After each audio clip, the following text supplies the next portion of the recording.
ದೇವರ ನಾಮಕ್ಕೆ ಮಹಿಮೆಯಾಗಲಿ. 2025 ವರ್ಷದ ಮಹಾ ಉಪವಾಸ ದಿನಗಳಿಗೆ ತಮಗೆಲ್ಲರಿಗೂ ಸ್ವಾಗತ. ಮಹಾ ಉಪವಾಸ ದಿನಗಳು ಪ್ರಪಂಚದ ಸಂರಕ್ಷಕನಾದ ಕ್ರಿಸ್ತನ ಸಂಕಟ, ಶಿಲುಬೆಯ ಮರಣ ಮತ್ತು ಪುನರುತ್ಥಾನವನ್ನು ಸ್ಮರಿಸುವ ಸಮಯವಾಗಿದೆ. ಮಾನವ ರಕ್ಷಣೆಗಾಗಿ ಒಬ್ಬ ಮನುಷ್ಯನಾಗಿ ನಮ್ಮ ಮಧ್ಯದಲ್ಲಿ ವಾಸ ಮಾಡಿದ ಯೇಸು ಕ್ರಿಸ್ತನು ತನ್ನ ಜೀವನದ ಮೂಲಕವಾಗಿ ದೇವರ ಮಹಿಮೆಯನ್ನು ಬಹಿರಂಗಪಡಿಸಿದನು.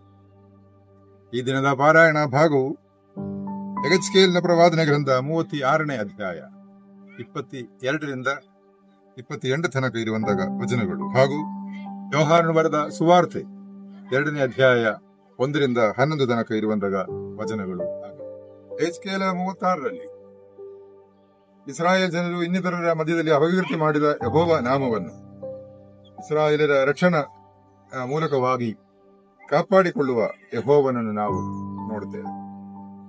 ಇಸ್ರಾಯೇಲರಿಗೆ ತನ್ನ ಪ್ರೀತಿ ಕರುಣೆಯಿಂದ ಅವರನ್ನು ಉದ್ಧರಿಸಿ ಅವರನ್ನು ರೂಪಾಂತರಗೊಳಿಸುವ ದೇವರು.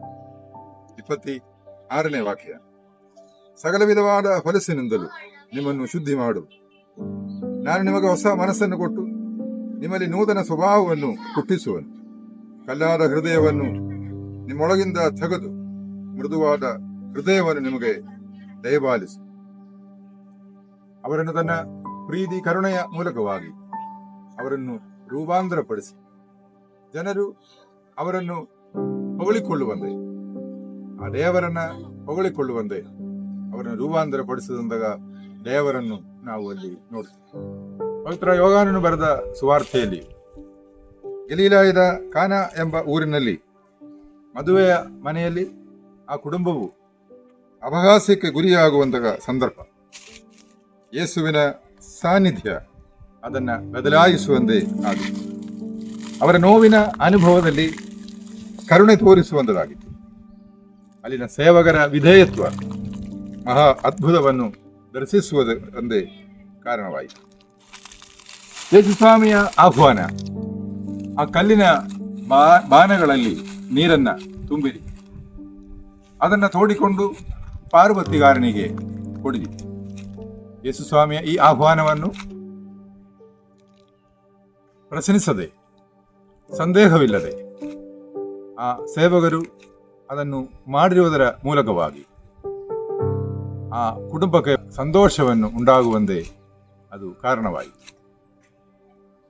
ಕರ್ತನಲ್ಲಿ ಪ್ರಿಯರೇ, ಈ ಮಹಾ ಉಪವಾಸ ಕಾಲಗಳು ನಮ್ಮನ್ನೇ ಶುದ್ಧೀಕರಿಸುವಂಥದ್ದು, ನಮ್ಮನ್ನೇ ರೂಪಾಂತರಗೊಳಿಸುವಂಥದ್ದು ಆಗಿರಲಿ.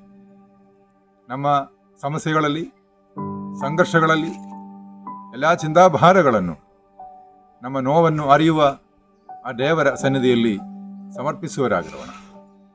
ನಾವು ಸಹ ಶುದ್ಧೀಕರಿಸಲ್ಪಟ್ಟವರಾಗಿ, ರೂಪಾಂತರಗೊಂಡವರಾಗಿ ಈ ಲೋಕವನ್ನು ರೂಪಾಂತರಗೊಳಿಸಲು ಆತನ ಸೇವಕರನ್ನಾಗಿ ಮುಂದುವರಿಯಲಿಕ್ಕೆ ದೇವರು ನಮ್ಮನ್ನು ಆಶೀರ್ವದಿಸಲಿ. ಆಮೇಲೆ